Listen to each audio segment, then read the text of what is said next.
18,000 টাকার টিকিটে 1-2 কাটা মৎস্য শিকার হচ্ছে দ্বিতীয় রাউন্ড খেলা চলছে টাঙ্গাইল জেলার সাগরদিঘি বেহুলা লক্ষণদর শততা মৎস্য কামারে। তো শিকারে ভাই অনেকক্ষণ যাবৎ মাছটি নিয়ে খেলা ছিল, আয়ত্তে আনার চেষ্টা চালাচ্ছে।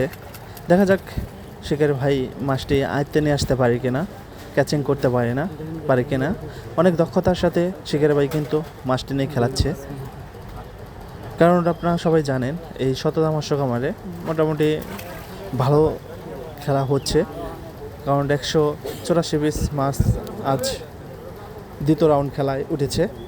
তো যারা এখানে টিকিট নিতে ইচ্ছুক অবশ্যই ডিসক্রিপশনে ফোন নাম্বার দেওয়া থাকবে।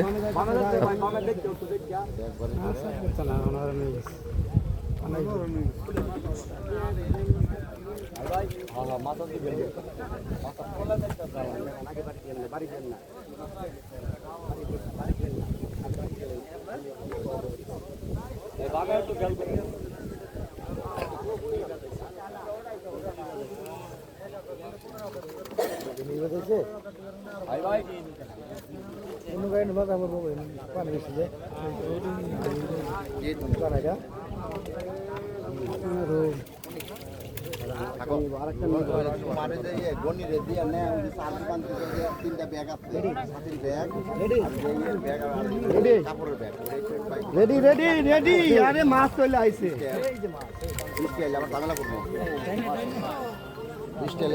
ডিল দিতে রুই